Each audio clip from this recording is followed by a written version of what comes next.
नमस्कार, FM news देख रहे हैं आप। मैं हूं आपके साथ अंजलि सिंह। जी हां, 27 मौत का कौन है जिम्मेदार? कहां हो सरकार?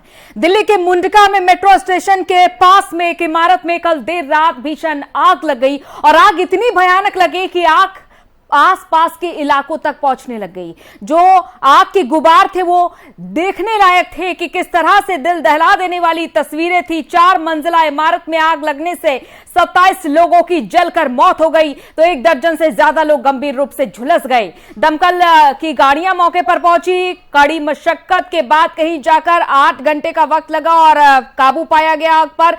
लेकिन यह आग अपने साथ कई जाने भी लेकर गई है, जिस पर राष्ट्रपति रामनाथ कोविंद, पीएम नरेंद्र मोदी के साथ कई नेताओं ने इस घटना पर दुख जताया है। पीएम नरेंद्र मोदी ने मृतकों को 2-2 लाख रुपए देने का फैसला किया है तो घायलों को 50-50 हजार रुपए देने का ऐलान भी किया है। वहीं सीएम अरविंद केजरीवाल ने भी मौके पर पहुंचकर जांच के निर्देश दिए हैं मजिस्ट्रेट को और यह भी ऐलान किया है कि मृतकों के परिजनों को 10-10 लाख रुपए का मुआवजा, घायलों को 50-50 हजार रुपए का मुआवजा दिया जाएगा। अब सवाल ये, इस तरह की घटनाएं हो जाती हैं लेकिन सांस तब तक नहीं ली जाती है, क्योंकि अभी तक हमने देखा कि दिल्ली में हर साल जैसे ही गर्मी बढ़ती है वैसे ही इस तरह की बड़ी बड़ी घटनाएं सामने आती हैं।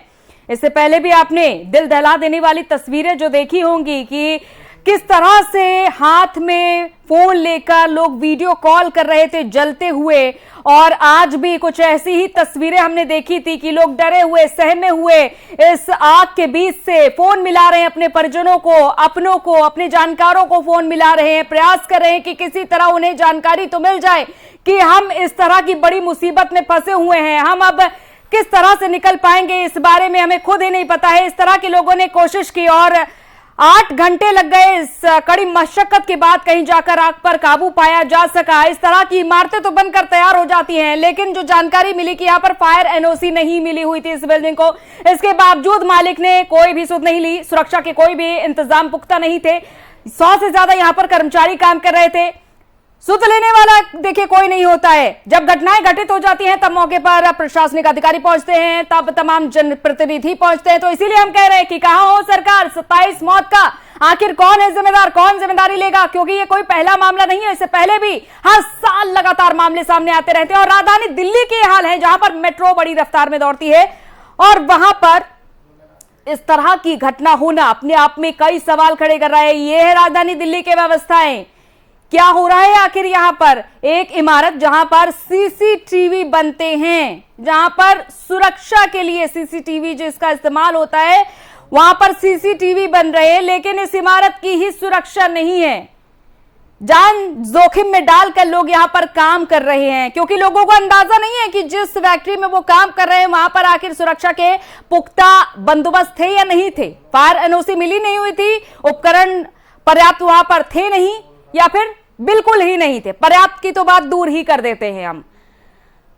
अब दुख जताया जा रहा है, ट्वीट किए जा रहे हैं, लेकिन इससे क्या वाकई में वो जो जान चली गई है वो वापस आ पाएंगी? जो अब तक 27 लोगों की जान गई है, क्या 12 लाख रुपए है जान की कीमत?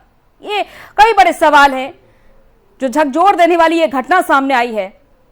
हम और आप कल्पना भी नहीं कर सकते हैं कि किस तरह से इस आग के तांडव में लोग फंसे हुए थे। लोग इस काले धुएं के गुबार में फंसे हुए थे। लोगों ने कूद कर किसी तरह से जान बचाने की कोशिश की, क्योंकि उन्हें शायद इस वक्त समझ नहीं आ रहा होगा कि वो क्या करें, कैसे अपनी जान बचाएं, कहां पर जाएं, कहां से वो रास्ता खोजें। क्योंकि महज एक सीढ़ी थी इमारत में, आने जाने का महज एक रास्ता था, पतली संकरी गलियां थी और इस वजह से सर्च ऑपरेशन में भी इतना समय लग गया। सर्च ऑपरेशन अभी भी जारी है और वहां पर अभी भी कई लोग फंसे हो सकते हैं या आशंकाएं जताई जा रही हैं। ये जो ऊंची ऊंची इमारतें होती हैं, यहां पर कुछ व्यवस्थाएं नहीं होती।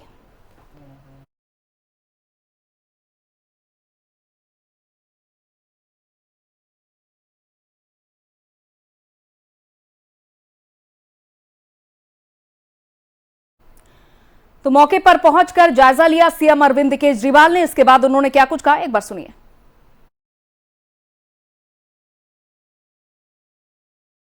कंपनी में इस बिल्डिंग के अंदर आग लगी, बहुत ही रोशन आग थी और कई लोग ऑन द स्पॉट डेथ हो गई है और इतनी ज़्यादा उनकी बॉडीज यहाँ पे हमने डीएम की तरफ से एक हेल्प डेस्क भी लगाया है। ये जो लोग मिसिंग रिपोर्ट कर रहे हैं उन लोगों की मदद के लिए और एफएसएल के जरिए डीएनए की जांच करके आइडेंटिफाई कर पाएंगे कि किसकी बॉडी किस फैमिली की है। मैं भगवान से प्रार्थना करता हूँ कि जो लोगों की डेथ हुई है उनकी आत्मा को शांति दे, उनके घर के लोगों को ये बर्दाश्त करने की शक्ति दे। मैजिस्ट्रियल इंक्वायरी मैंने ऑर्डर कर दी है अभी, मैजिस्ट्रियल यहीं पे मौजूद थी और मैजिस्ट्रियल इंक्वायरी की जाएगी।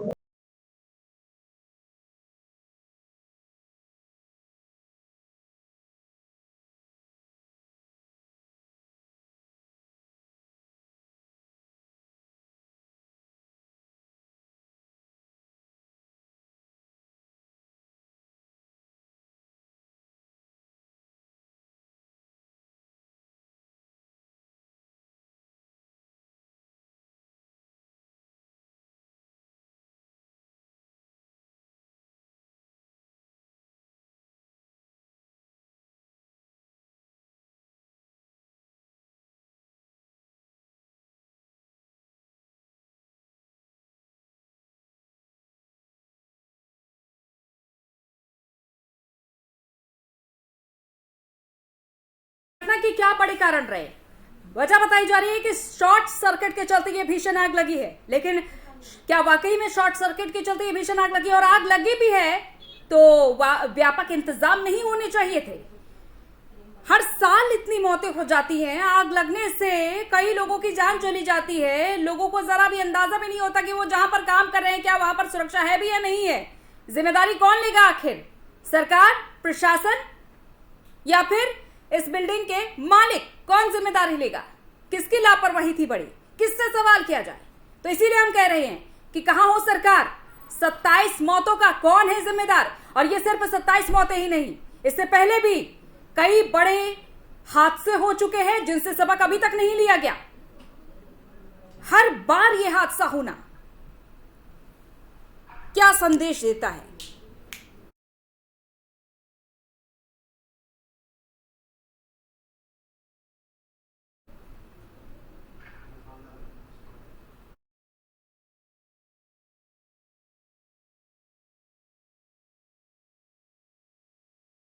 और हमारे साथ इस वक्त मुंडका के विधायक धर्मपाल लागरा जी जुड़ चुके हैं। धर्मपाल जी, बहुत बहुत स्वागत है आपका एफएम न्यूज में।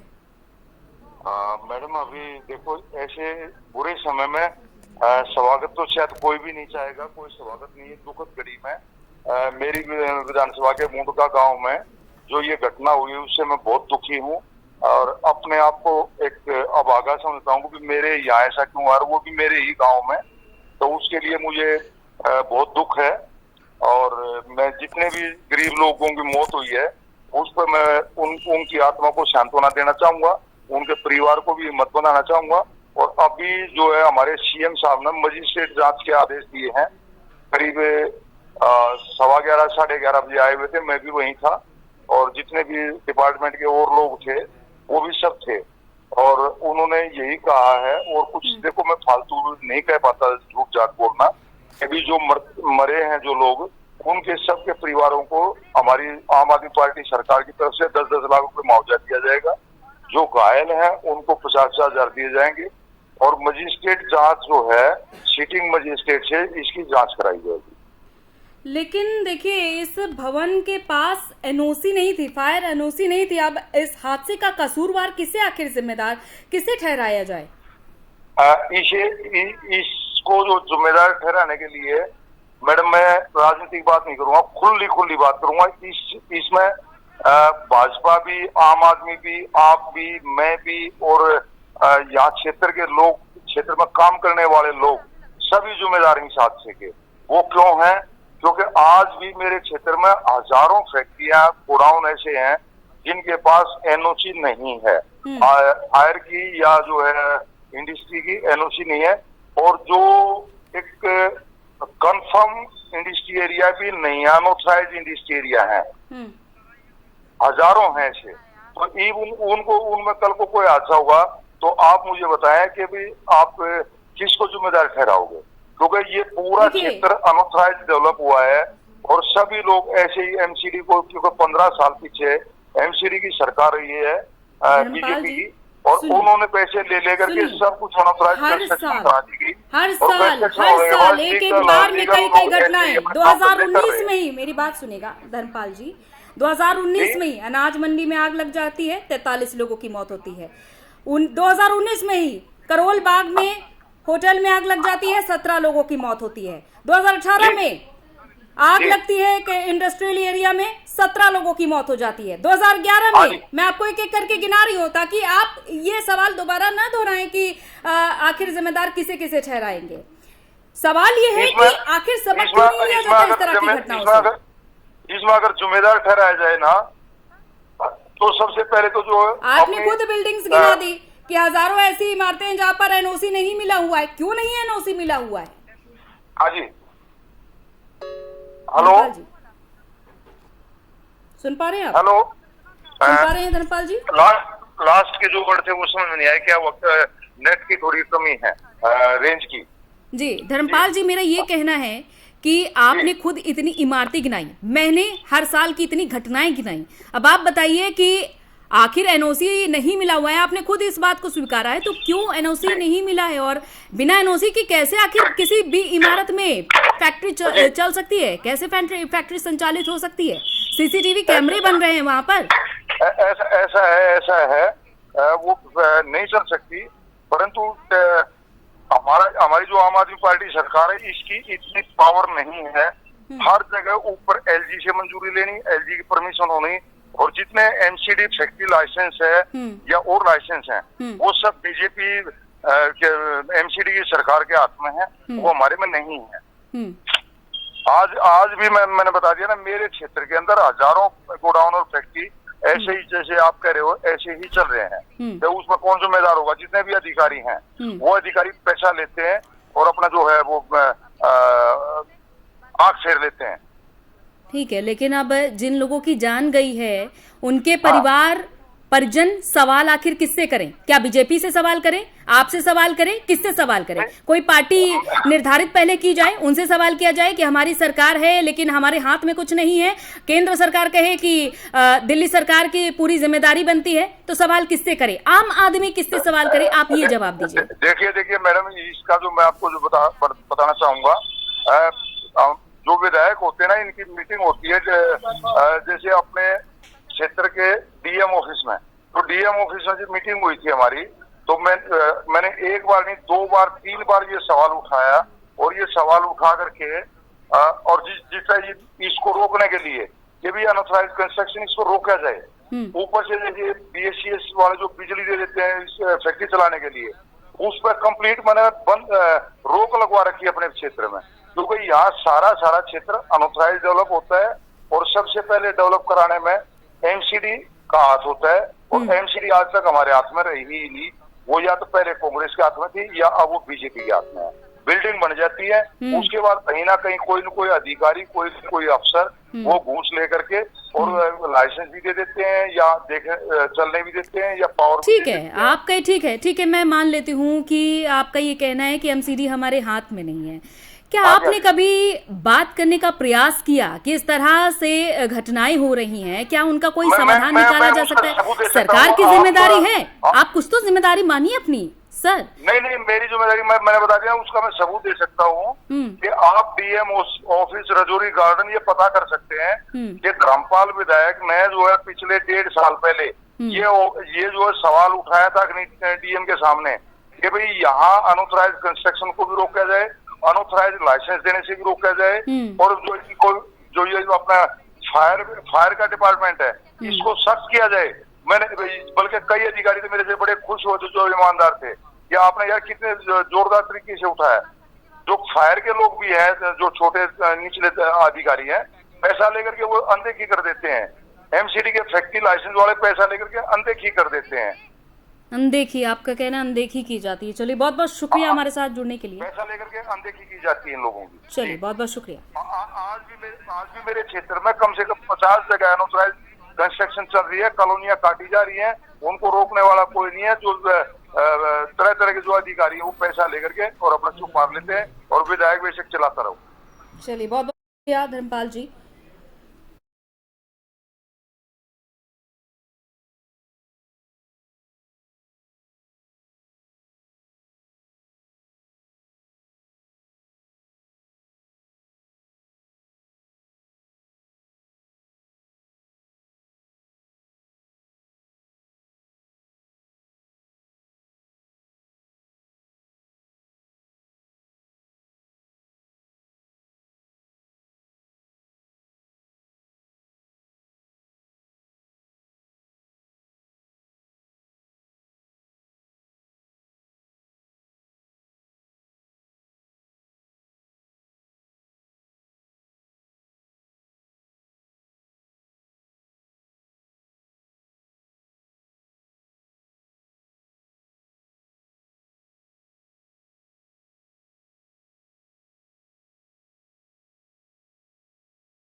सुना आम आदमी पार्टी मुंडका विधायक धर्मपाल लाखड़ा जी को, उनका ये कहना रहा कि उनके हाथ में कुछ भी नहीं है, सब कुछ एलजी के हाथ में है, एमसीडी उनके हाथ में नहीं है। और इस तरह की न जाने कितनी बिल्डिंग्स हैं जहां पर बिना फायर एनओसी के कार्य चल रहा है, उन्हें रोकने वाला कोई भी नहीं है। और आखिर जिम्मेदार किसे ठहराया जाए? आम जनता क्या पहले कोई पार्टी निर्धारित करे, सरकार निर्धारित करे, तब जाकर सवाल उठाए? क्योंकि कई तो ऐसे रहे जिन्हें भी पता भी नहीं है कि उनके बच्चे इस घटना का शिकार हुए हैं। कई ऐसे परिजन हैं जिन्हें इस बारे में जानकारी नहीं है, क्योंकि उनके बच्चे घर से निकले हुए थे काम करने के लिए, आग लगने की घटना सामने आती है, उन्हें यह भी जानकारी नहीं है कि क्या उनके बच्चे भी इसी घटना की जद में आ चुके हैं। ऐसे कुछ लोग अभी हमारे साथ जुड़ने वाले हैं जिनको नहीं मालूम, जिन परिवार को नहीं मालूम कि अभी उनके बच्चे लापता हैं। एफएम न्यूज के जरिए उन्हें जानकारी बड़ी मिलती है।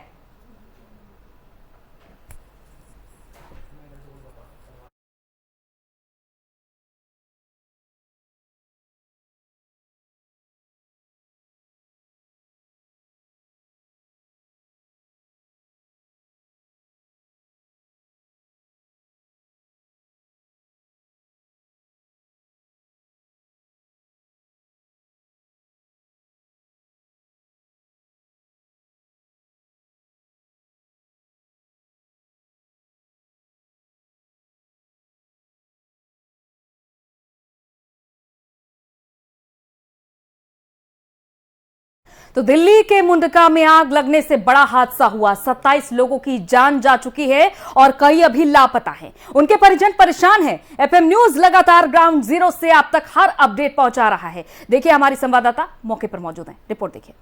अभी फिलहाल मैं मौजूद हूँ संजय गांधी हॉस्पिटल में। यहाँ पर मेरे साथ आशा जी है जिनकी बहू मिसिंग है और उसी बिल्डिंग में वो काम करती थी लगभग 1 साल से, लेकिन अभी यहाँ पर बैठी हैं अपने परिजनों के साथ और परेशान है, रो भी रही है कि कुछ यहाँ पर इंफॉर्मेशन नहीं मिल पा रही है।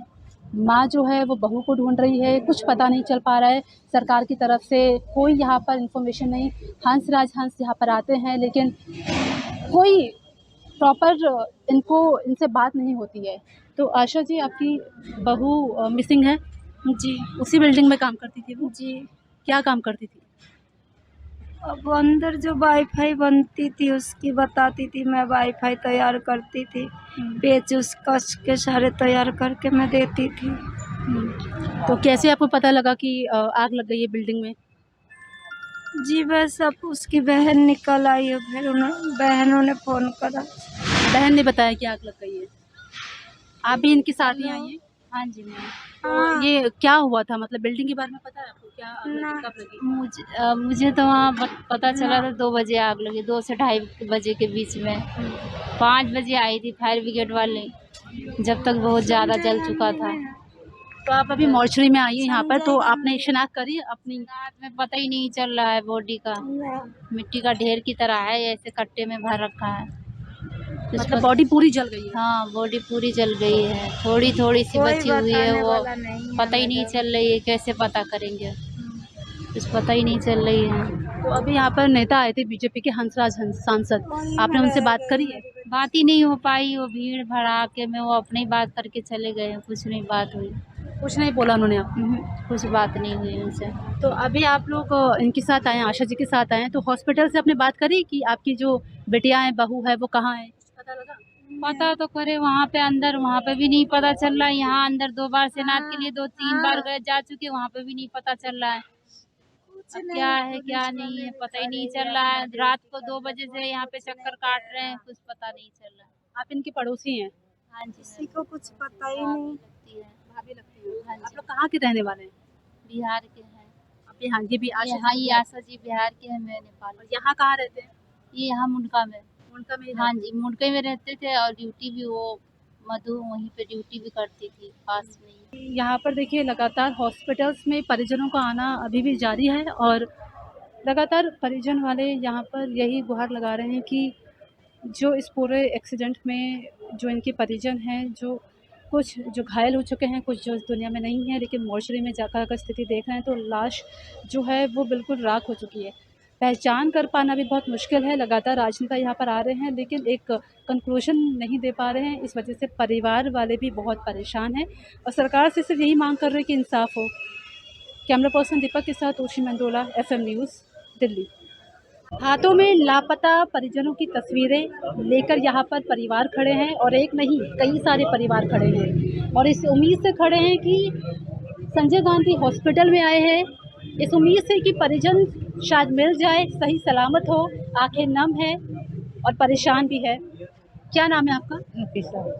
आपका ये आपकी बिटिया है? नहीं, भाभी है, हमारी छोटी भाभी है, ये उनका हस्बैंड है। ये भाभी है। तो क्या हुआ वहाँ पे आग लग गई मैडम, उसी में वो मिली नहीं कल से हमारे। क्या नाम है इनका? इनका नाम मुसर्रत है मुशर्रत जी। तो अभी क्या हुआ, गई हैं यहाँ पता करने, कुछ पता चला? पता कर लिया हमने, 4 अस्पताल में पता कर लिया, कोई पता नहीं चला। कुछ पता नहीं चल रहा? कोई इन्फॉर्मेशन मिली कि क्या सही सलामत है? नहीं ऐसा कुछ नहीं। आप उनके शौहर हैं? हाँ जी। क्या हुआ था, वो आग लगी थी जब? जी मैडम, मैं तो यहाँ पे था नहीं, मैं गांव में था। मैं जब मम्मी को लेने गया हुआ था, जब मेरे पास खबर आई ऐसी, फिर वहाँ से फिर मैं जब पता चला कि वहाँ आग लग गई है, तो ये सारे यहाँ पे आए हुए थे, और कुछ मेरे भतीजे थे, भांजे थे, सारे वो वहाँ पे मुंडका में थे। उन्होंने बताया कि अभी यहाँ पे भी कोई नहीं है ना यहाँ पे है, और सुबह शिनाख्त के लिए भी बुलाया था, तो गए थे शिनाख्त के लिए। बॉडी कोई सी भी पहचान में नहीं आई। पहचान में बॉडी नहीं आ रही? क्या बॉडी मॉर्चरी में क्या हालत है बॉडी? बहुत खराब है। यहाँ तलक के हड्डियाँ तलक भी दिख रही है बॉडी, कैसे पहचान? कंकाल दिख रहे हैं। हाँ जी, बिल्कुल बिल्कुल बॉडी पहचान में नहीं आ रही। और आपका कौन है? आपकी हमारी भतीजी है, मतलब जो पतला रही है। आपने जो फोन में तस्वीर दिखाई एक बार, भतीजी है। भतीजी है आपकी, तो ये भी वहाँ काम करती थी? हाँ, काम करती थी, जॉब करती थी। अभी आपने क्या हुआ था, मतलब कब से काम कर रही थी वो? होगी 1 साल करीब होगी थी उनको काम करते करते। हाँ जी। आप कहाँ के रहने वाले हैं? हम मुबारकपुर डबास। यहाँ कहाँ रहते हैं? मुबारकपुर डबास। मुबारकपुर में रहते हैं। हाँ, रहने वाले तो हम यूपी के हैं, अलीगढ़ के। तो आपको कैसे पता चला कि आग लग कॉल गई? आई थी हमारी भतीजी की। हाँ, क्या बोला बेटी ने? बेटी ने ये कहा था कि पिताजी के पास कॉल करी थी, तो कि पापा यहाँ पर आग लगी है, और हम जो है तो अब यहाँ आग में फंस चुके हैं। तो इन्होंने कहा कि बेटी हिसाब से रहना, हम अभी आ रहे हैं। उसके बाद कॉल नहीं मिली है, कॉल नहीं मतलब लगी। आपकी आखिरी बात तब हुई? तब हुई थी, कितने बजे? 4 बजे करीब हुई थी। 4 बजे बात हुई थी, और बोला था कि आग लग चुकी है। आग लग चुकी है। लड़की ने हमारे पास फोन करा। ये फोटो जो आप दिखा रहे हैं मुझे, इनमें से आपकी जो भतीजी है वो तीनों भतीजी है मेरी। तीनों भतीजी हैं। हाँ जी। और कौन सी वहाँ पर फंस गई थी? वहाँ पे तीनों ही फंसी हुई हैं। ये तीनों ही फंसी हैं। तीनों ही फंसी हुई हैं। तो तीनों में से कोई मिली आपको? कोई नहीं मिली अभी तक। हम सुबह से यहाँ बैठे हुए हैं, पूरी रात होगी घूमते घूमते, किसी का कोई पता नहीं चल रहा। तो तीनों भतीजे अब आपकी गायब है, मिसिंग हाँ है। जी, हाँ जी, मिसिंग कुछ है। पता नहीं चल कुछ पा पता रहा नहीं है। चल रहा। तो आप बहुत परेशान हो। परेशान है, सब परेशान है, क्या करेगा? कोई खाना नहीं खाया, सब एक ही उसके हैं। तो 8 घंटे की कैसी मशक्कत रही, किस तरह से आग पर काबू पाया जा सका, कैसे वहां से लोगों को निकाला गया है, इस बारे में एफएम न्यूज ने खास बातचीत की है फायर ब्रिगेड के अधिकारी से। दमकल विभाग के अधिकारी अतुल गर्ग हमारे साथ है। सर, बिल्डिंग देख रहे हैं राख हो चुकी है, कल से रेस्क्यू ऑपरेशन चल रहा है, क्या अभी भी चीजें हैं? नहीं, रेस्क्यू ऑपरेशन खत्म हो गए, फायर फाइटिंग ऑपरेशन भी खत्म हो गए हैं। हम वाइंड अप हमने कर दिया, सिर्फ 2 गाड़ी हम छोड़ेंगे स्टैंड बाई के लिए कि कोई अगर सर्च ऑपरेशन एक बार दोबारा से कर लेंगे, कोई दबा तो नहीं रहेगी। क्या कोई मिसिंग है अभी? नहीं, ऐसे एज पर रिकॉर्ड अभी कोई मिसिंग नहीं है, पर फिर भी ये प्रोटोकॉल होता है, जब तक हम सारा सामान एक बार उठा के ना देख ले तो हम बिल्डिंग छोड़ते हैं। अगर हम आज की स्थिति देखते हैं तो कितने शव हम टोटल काउंट करें, कितने लोगों की? 27 तो बिल्कुल कंफर्म है, 12 इंजर्ड है, 1-2 और संख्या बढ़ सकती है क्योंकि हमें कुछ रिमेन मिले हैं, उनको आइडेंटिफाई करना बाकी है। सर, ये भी कहा जा रहा है कि फायर एनओसी यहाँ पर नहीं दिया गया था। फायर एनओसी नहीं दिया गया था, फायर फाइटिंग अरेंजमेंट भी वहाँ बीच में कोई नहीं थे बिल्डिंग में, और बिल्डिंग में कोई कंपार्टमेंटेशन वगैरह भी नहीं था, इसलिए जो है ये सबसे बड़ा सवाल खड़ा हो रहा है सर, आग कहाँ से लगी थी यहाँ पर, कुछ पता चला है? आग फर्स्ट फ्लोर से शुरू हुई थी और ये आग शायद बिजली का वायर जो है फटने की वजह से। बिजली के वायर फटने, ये कंफर्मेशन है सर कि बिजली के वायर से? क्योंकि जो लोगों ने बताया कि हल्का सा धमाका हुआ था, और जो लोग बता रहे थे कि एसी और जनरेटर के बीच में से कहीं आग लगी। सर, तो ये फर्स्ट फ्लोर से कैसे पूरी बिल्डिंग में आग फैली है? बिकॉज वर्टिकल कंपार्टमेंटेशन नहीं था, तो फर्स्ट में लगी, उससे सेकंड में चली गई, क्योंकि उसको कंपार्टमेंट करना होता है so that fire should not spread, ये इस वजह से स्प्रेड। तो रेस्क्यू ओवर समझिए अभी हम? सब कुछ ओवर है, खत्म है। खत्म है, बिल्कुल। तो मेरे साथ अतुल गर्ग यहाँ पर बात कर रहे थे, दमकल विभाग के अधिकारी हैं, जो बता रहे हैं कि लगभग 27 लोगों की मौत हो चुकी है, रेस्क्यू भी ओवर हो चुका है, और यहाँ पर फायर एनओसी और तमाम मानकों को अनदेखा किया गया है, और इसी की वजह से पूरी बिल्डिंग अब राख राख हो चुकी है। कैमरा पर्सन दीपक के साथ तोशी मंदोला, एफएम न्यूज, नई दिल्ली।